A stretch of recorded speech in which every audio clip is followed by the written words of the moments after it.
Hey everyone, this is Chris. Welcome back to the channel. So Elon Musk officially took over Twitter. Let's jump right in and can see here. This is him, and he tweeted out, entering Twitter HQ, let that sink in. He's bringing in the kitchen sink, or the bathroom sink, I should say. So it's a joke, and that's something that Elon will do, of course. So he's bringing in the sink to Twitter, moving in the office. I'm understanding he's under control. Now, it's all fun and games to talk about Elon and things like that, and stuff he tweets out is funny.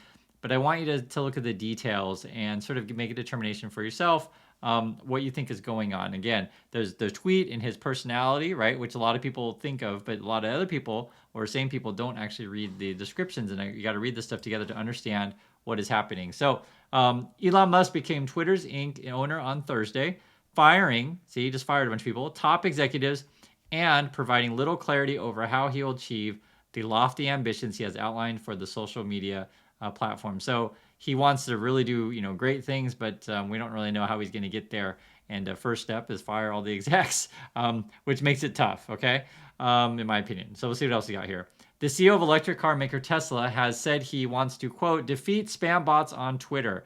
And spam bots are a major problem on Twitter. They're a major problem on YouTube, and it's something that if you want to clean up social media, yes, get rid of spam bots, but it is no small thing. He also wants to make algorithms that determine how content is presented to its users publicly available. So this one, I think it sounds great on paper. Yes, I want to make everything public and open, but in fact, it's not so great in practice. I'll give you an example.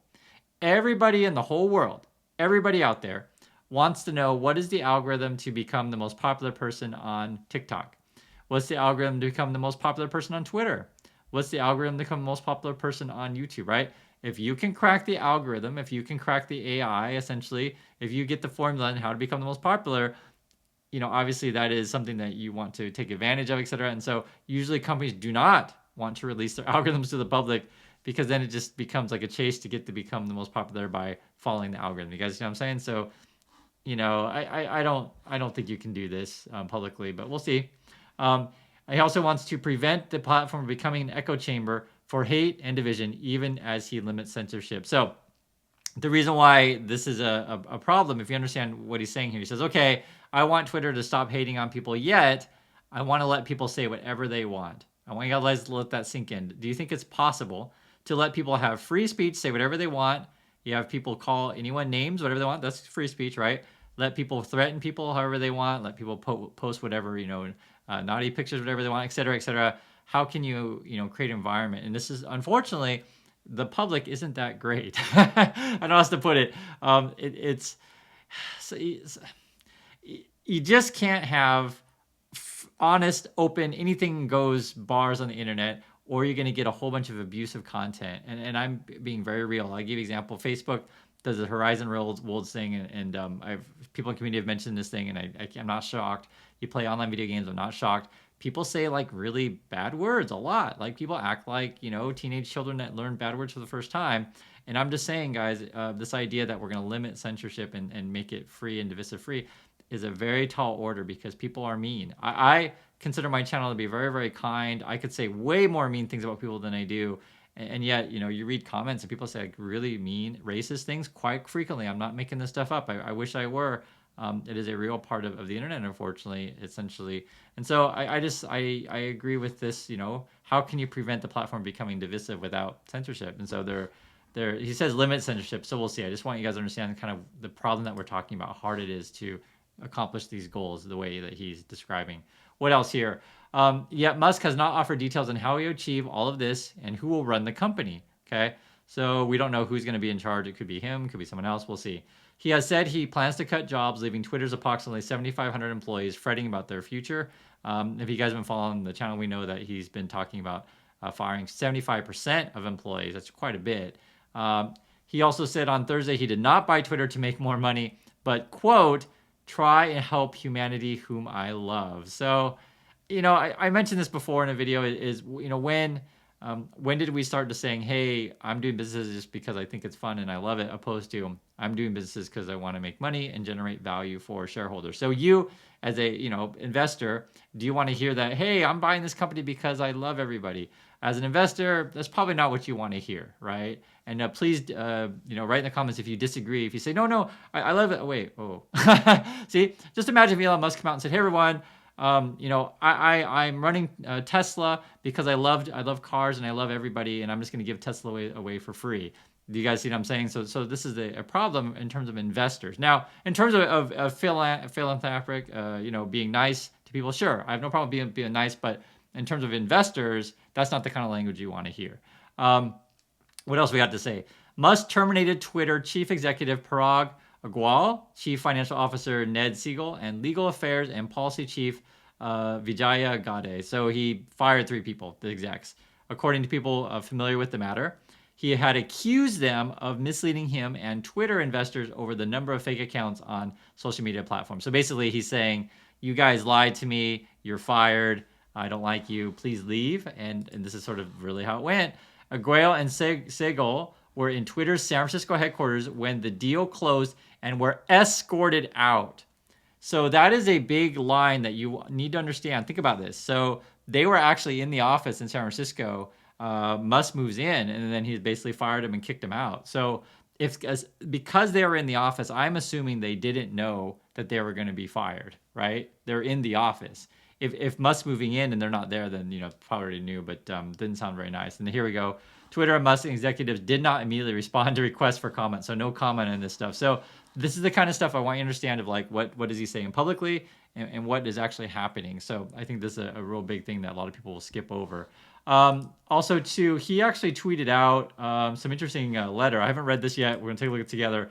This is to advertisers. Now, before we get into this, I just want to say, the big problem with Twitter or any social media or anything like that, if you say, okay, no censorship, anyone can say wherever they want, it becomes a platform that becomes very, very negative. People start name calling, threatening each other, all kinds of mean things. Maybe people can put someone's phone number on Twitter, just whatever. I'm just giving you, for example, and advertisers do not want to be associated with a website that just lets any kind of thing run free, right? And I promise you guys, the internet, it's filled with lots of people taking off their clothes. That is a real thing. So let's see what he says here about this. I wanted to reach out personally to share this is to advertisers. I wanted to reach out personally to share my motivation in acquiring Twitter. This is from Elon Musk to advertisers. There has been much speculation about why I bought Twitter and what I think about advertising. Most of it has been wrong. So again, this part here I think is all BS because he did not want to buy Twitter at this high price. He tried to get out of the deal. Now he has to try to figure out a way to convince people that he did want to buy it for $44 billion. So this is all BS. I'm just sharing. But let's see what else he has to say. The reason why I acquired Twitter is because it is important to the future of civilization to have a common digital town square. Okay. I'm just reading it. Okay. So I'm not disagreeing. Okay. Public forum. We can have debate ideas. Okay. Where a wide range of beliefs can be debated in a healthy manner. Okay, I wish we could do that, but okay. Without resorting to violence. Okay, fair enough. So, it's not crazy to be able to share thoughts with the world on Twitter. And in fact, I do agree that people around the world that, take pictures of things that are happening in their neighborhood of like, fire, just for example, of a fire, and we start tweeting, oh my God, there's a fire. And that's just one example. But sure, I don't disagree with the idea of social media in terms of sharing information with each other. There is currently great danger that social media will splinter into far right-wing and far left-wing echo chambers that generate more hate and divide our society. So I don't disagree. I understand that. But you got to have censorship to get rid of this stuff off the table. This is what's tough. In the relentless pursuit of clicks, much of traditional media has fueled and catered to these polarized extremes, as they believe that is what brings in the money. But in doing so, the opportunity for dialogue is lost. Okay, so he's arguing that he's going to foster a caring community on Twitter. We'll see. I was just reading it. That is why I bought Twitter. Okay, my understanding, I got to just stop there. My understanding, you bought Twitter, Elon Musk, is because one, you tweeted out, your ego was like, oh, I'm so cool. I can buy anything I want. Here's a joke price, $54.20. Twitter's like called you out. Then you filed the paperwork to buy it, and then you try to get out of the deal. So this idea of that you bought Twitter for freedom, I don't know. It's hard for me to believe, but let's see what else you have to say. I didn't do it because it would be easy. I didn't do it to make more money. Well, you lost money and you're losing people money in this, but we'll keep reading. I did to try to help humanity whom I love, and I do so with humility, recognizing that failure and pursuing this goal, despite our best efforts, is a very real possibility. So he's telling you guys that they could fail. He's saying right there. That said, Twitter obviously cannot become a free for all hellscape where anything can be said with no consequences. Okay, fair enough. So he acknowledges that you can't have a free for all. He acknowledges that. So fair enough. In addition to adhering to the laws of the land, our platform must be warm and welcoming to all, where you can choose your desired experience according to your preferences, just as you can choose, for example, to see movies or play video games ranging from all ages to mature. So in that regard, guys, I think that would be good if I could put a button on Twitter and says, hey, I do not want to, mean content, adult content, and stuff like that, or I don't want to, for example, interact with strangers. So, I'll just give you an example. Someone emailed me, another content creator on YouTube, and said it was a Tesla pumper person. And if you want to see who it was, you can find my Tesla pumper video, and I go through the pump cycles. One of those people, they said, "Hey, do you want to come talk to my channel?" I saw their channel. I saw that they were a pumper. I was like, "No, I don't." And then this person tweeted out to all these people, said, "Oh, Chris is a coward because he doesn't want to go on my channel and stuff like that." And like for me, when I saw his channel, I was like, I don't want to associate with people that are pumpers. So this idea that I'm a coward and stuff. So I'm just giving an example of, when Twitter is like kind of ridiculous when someone can just like make up some random stuff and then tell everybody some random thing. So that kind of thing I think is, I would like to essentially control my experience on Twitter the same way Facebook. I don't necessarily want, or another example on Facebook, if I ever put like a public thing, sometimes I just get random spam contents all the time of like people trying to market things. Same with LinkedIn. People try to sell you stuff all the time on LinkedIn these days. So yeah, I would like to control my experience. But anyway, what else has he got here? I also very much believe that advertising, when done right, can delight, entertain, and inform you. Okay, but advertising generally is to sell you something. It can show you a service or a product or medical treatment that you never knew existed but is right for you. Okay. For this to be true, it is essential to show Twitter users advertising that is as relevant as possible to their needs. Low relevancy ads are spam, but high relevant ads are actually content. Okay, so here Twitter is and Elon Musk is getting into the business aspect. He's trying to sell you that, hey, advertising here to help you. And yes, to an extent, I don't disagree, but if you're now he is a CEO of a social media platform, you're trying to basically say, hey, everyone, advertising is not bad. Essentially, that's how we make money. We sell your data to other companies, and we want to make money. And in this regard here too, this is being a little bit disingenuous to where he starts out saying, I want to create a forum and everyone's going to be happy. And then he goes into, I want to make sure that you understand that advertising, how we make money, is not bad for you. I just, I want to keep it real on that. But that's what I was going to say. Fundamentally, Twitter aspires to be the most respected advertising platform in the world that strengthens your brand and grows your enterprise. To everyone who has partnered with us, I thank you. Let us build something extraordinary together. So he's trying to sell you Twitter and saying, hey, advertisers, there I am with my thing. It's going to be tough. I mean, you're coming in, you're firing a bunch of people. Everyone's kind of nervous about their job.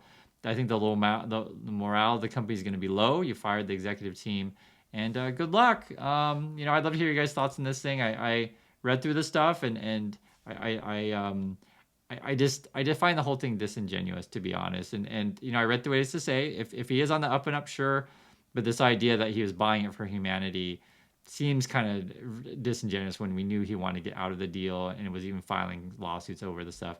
But I get it. People who love Elon Musk, the argument would be, I love Elon Musk. He was just mad that Twitter was lying to him, and he deserves to try to get a cheaper price because people are lying to him, and he wanted to buy Twitter all along.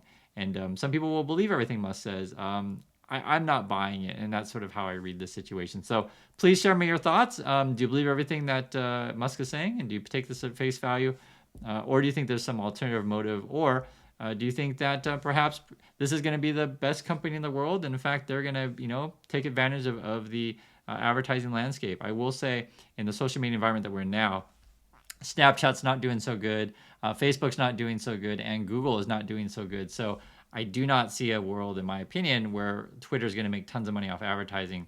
I just don't see it. So love to hear your thoughts. Thanks again for watching, and I'll catch you in the next video.